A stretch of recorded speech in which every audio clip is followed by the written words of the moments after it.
अस्सलाम वालेकुम वरहमतुल्लाहि वबरकातुहू। आज की हमारी वीडियो वो इम्प्रिंट के मुतालिक है कि इम्प्रिंट से क्या मुराद है। जब किताब पब्लिश होती है तो इम्प्रिंट कैसे और कहाँ पे मौजूद होता है।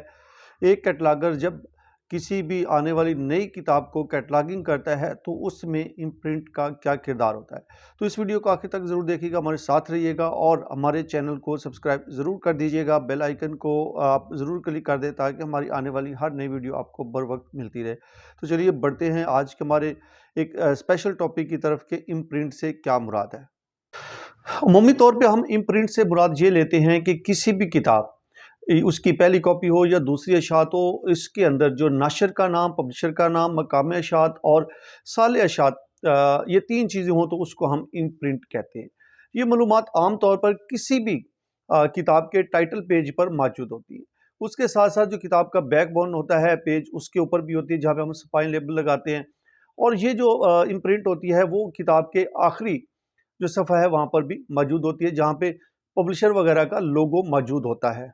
इम्प्रिंट कैटलॉगर के लिए बड़ी एक अहमियत का हामिल होता है और इसके लिए जहाँ पे ये इन्फॉर्मेशन ना मिले तो साइन लोको या साइन नुमाइन जो है उस ये टर्म भी हमारी कैटलॉगर के या कैटलॉगिंग के दौरान इस्तेमाल होती है। अगर इसकी तारीख की बात करें तो इब्तदाई दिनों से एक अंदाज़ा लगाया जा सकता है कि जब किताबें हाथ से लिखी जाती थी और प्रिंटिंग से किताबें बहुत कम तैयार होती थी, तो उस वक़्त जो पब्लिशर का नाम था वो भी किताब के उन्वान के सफ़े के ऊपर ही मुश्तमिल होता है। जहाँ पे किताब का उन्वान लिखा जाता था हाथ से, वहाँ पे ही उस पब्लिशर का नाम भी लिखा जाता था। इस मशक्क़ा या इस काम का का मकसद सिर्फ़ इस बात की निशानदेही करना था कि इसको लिखने वाला कौन है। और अमूमी तौर पे अहद कदीम के अंदर जो मुसन्नफ़ था वही इसको सबसे ज़्यादा मोतबर समझा जाता था किसी भी किताब के लिए। जदीद प्रिंटिंग का जब आगाज़ हुआ और सनती तरक्की हुई और इम्प्रिंट का तसव्वुर उस ज़माने में उसने थोड़ा-सा अपना वो हैयत चेंज की। उसके साथ-साथ जहाँ पे पहले सिर्फ़ मुसन्नफ़ का नाम लिखा जाता था, वहाँ पे पब्लिशर का नाम, साल अशात और उसके साथ-साथ मकाम अशात जो है वो भी शामिल होना हो गया, शुरू हो गया। 19वीं सदी में बड़े पैमाने पर मार्केट के अंदर अशात के अरूज के साथ-साथ मुख्तलिफ़ नक्शों का इस्तेमाल भी किया गया या नक्श नगारी का इस्तेमाल भी किया गया। जिसको हम कह सकते हैं कि किसी पब्लिशर का जो लोगो वगैरह होता है वो भी इंफॉर्मेशन फराहम करने का एक ज़रिया होता है। तो 19वीं सदी के अंदर और 20वीं सदी के आगाज़ में जो मुख्तलिफ पब्लिशर थे उन्होंने अपने जो है वो लोगो वगैरह या जो उनके जो पिक्चर्स वगैरह थी वो भी वहाँ पे इम्प्रिंट करना शुरू कर दी। तो ये अमूमी तौर पे जो इम्प्रिंट होता है ये कॉपीराइट जहाँ पे होता है, लिखा होता है सी और सर्कल किया होता है ए के साथ, तो वहाँ पे भी इसका ये मौजूद होता है। अगर हम थोड़ी-सी तारीख की और थोड़ा-सा करें अब जिद्दत के साथ-साथ, तो फ़ॉर्मेट और तक़सीम के चैनल्स के बारे में बहुत सारी मालूमात इसके अंदर शामिल की गई हैं और बाज़ तो इसको हम कॉपीराइट जो है वो भी इसके अंदर ही मौजूद होता है। और ये कैटलॉगर के लिए इंतहाई जो है वो अहम शक्ल है और डिजिटल दौर के अंदर डिजिटल इरा के अंदर इंफॉर्मेशन जो है वो आपको इम्प्रिंट के बगैर मुकम्मल नहीं होती। किसी भी कैटलॉगर के लिए या किसी भी किताब की बिब्लियोग्राफी तैयार करने के लिए इम्प्रिंट अगर होगा तो हमारी जो इन्फॉर्मेशन है एक कैटलॉग जो है वो बेहतर तौर पे हम उसको इम्प्रिंट कर सकते हैं। इसकी टाइप्स हैं, इम्प्रिंट की मुख्तलिफ टाइप्स होती हैं, कई किस्म के नकूश हैं जो इशाअत और लाइब्रेरी साइंस के मुख्तलिफ जो कुतब हैं उनमें इस्तेमाल होते हैं। इसी तरह अगर हम बात करें तो पब्लिशर का इम्प्रिंट ये एक पहली उसकी किस्म है कि ये किसी भी किताब या किसी दूसरी अशात के नशर का नाम और मकाम के साथ-साथ उसकी अशात की तारीख भी इसके अंदर दर्ज होती है। ये एक दूसरा अगर करें तो सीरीज़ इम्प्रिंट होता है। सीरीज़ इम्प्रिंट से मुराद मुतल्लिका अशातों की वो उसका नाम है, इसके साथ-साथ नाशर का नाम भी इसके अंदर शामिल होता है। अशात की तारीख भी इसके अंदर शामिल होती है। इम्प्रिंट की जगह ये एक दूसरा इसकी किस्म है इम्प्रिंट की जगह जहाँ पे वो किताब छपती है तो वो उसका नाम वहाँ पे शामिल किया जाता है कि ये किस शहर से, किस मुल्क से छपी है।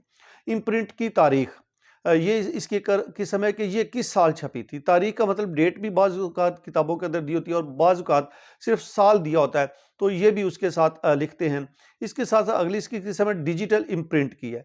इस किस्म की इम्प्रिंट से मुराद अशात का डिजिटल जो वर्ज़न है वो होता है। ये इस बात की निशानदेही करता है या करेगा कि ये अशात जो है ये प्रिंट में दस्तयाब है या सिर्फ़ डिजिटल शक्ल में मौजूद है। ये दोनों सूरतों के अंदर इसको ये वाज़िया करेगा और आया उसे तिजारती पब्लिशर के ज़रिए इस तक़सीम किया गया है या इसको खुद शाया किया गया है। ये डिजिटल इम्प्रिंट जो है वो हमें बताता है। इम्प्रिंट ब्रांडिंग, इस किस्म की प्रिंट से मुराद नाशर या जो दूसरे तंजीमें होती हैं या इदारे होते हैं, उनके ज़रिए इम्प्रिंट को बतौर ब्रांड नाम दिया गया है। यानी कि बाज़ लोग जो हैं, ये कंपनियां, पब्लिशर जो हैं, वो ट्रेड मार्क इस्तेमाल करते हैं, तो इसको हम ब्रांडिंग कहते हैं। स्पेशल इम्प्रिंट होता है।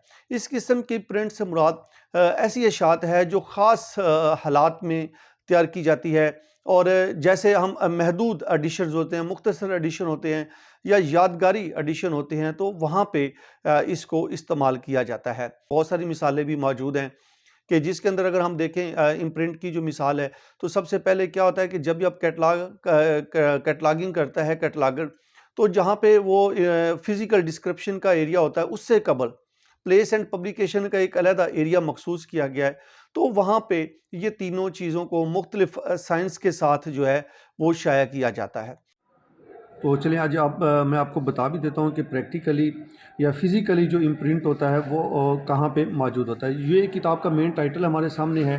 अगर इसको देखें तो ये बैक के ऊपर यहाँ पे ये वाला यहाँ पे पब्लिशर का नाम लिखा होता है, तो ये भी इम्प्रिंट के अंदर शामिल होता है।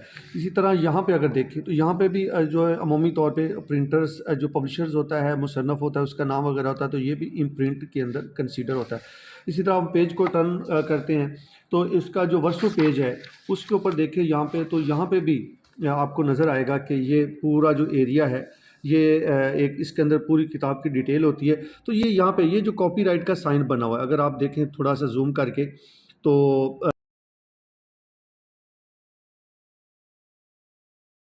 1999 है, और उसके बाद आगे उसका पब्लिशर का नेम लिखा हुआ है, और आगे उसका जो है वो कंट्री नेम है।